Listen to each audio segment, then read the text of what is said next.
There's another way to do this too, and I wasn't planning on showing you this, but if you really want to know another technique on how to get skin and tones to match as close as possible, what you can do is come up here to Window, select Info, and focus right here where it says CMYK on the Info palette.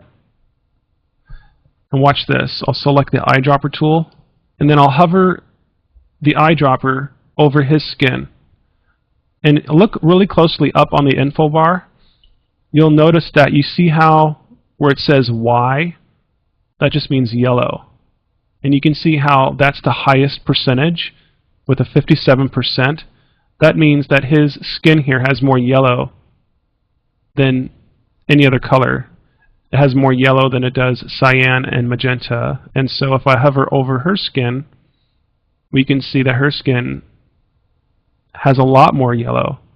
So in that case, maybe that means that we need to add more yellow to this skin here to make it match properly. So that's another way you can match skin tones. You just have to make sure that you get the right shading, because if you don't, then it's going to throw it off a little bit.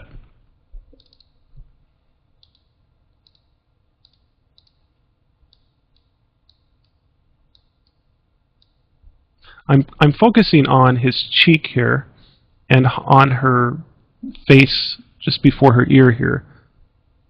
I'm trying to make these two spots match the best I can.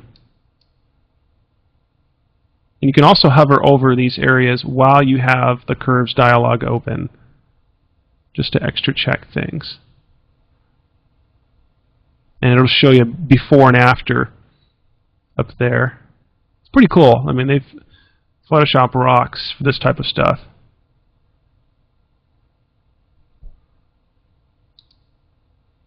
I'm seeing like the green in his face there. But see, if I do that, then it starts to remove a little bit more than I want. But see, I'm making this a much bigger deal than it really is. I mean, I don't know how crazy you want to go with this.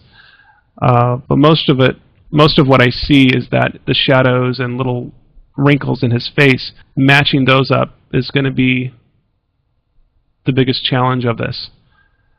But I also want to note that since we've applied the skin tone to his entire face, well, we've also affected his eyes. Okay? So since we've made this an adjustment layer, it creates this mask over here. You see this? So we can just remove the curves adjustment in specific areas on the image.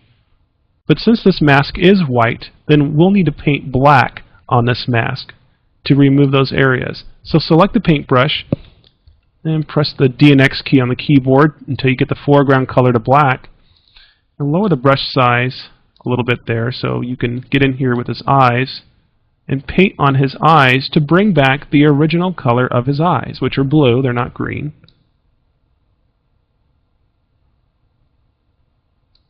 There you go. And you can also, if you want to go really crazy with this, you can do the lips as well, because since we've changed that skin tone, it's going to change the color of the lips too. Personally though, I kind of like the other toning, but if you want to make it perfect, you can bring back his original mouth color here. But the thing is that I think it was probably more like a camera setting as well. You can see now we've got so much yellow in his face here, which is starting to become distracting a little bit. So I'm just going to remove that now.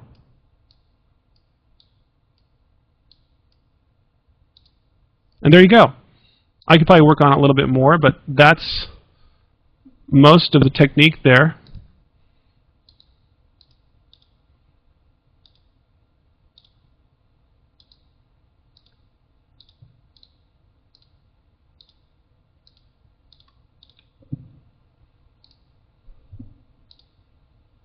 Make that blend in a little bit more.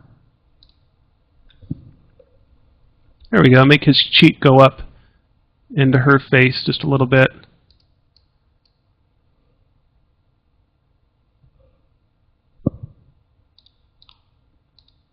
Then I'll probably go on the side of his face right here and touch this up just a little bit, and we're almost done here.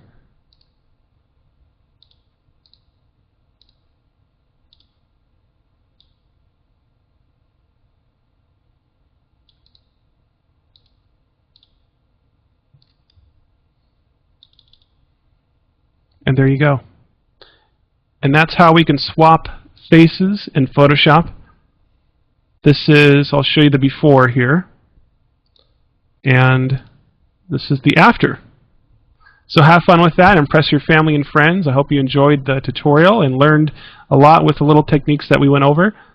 I could have went a little bit more in depth here with some of the matching and stuff like that, but I think you pretty much get the gist of things, and I hope you enjoyed it, and we'll see you guys on the next video. See you later.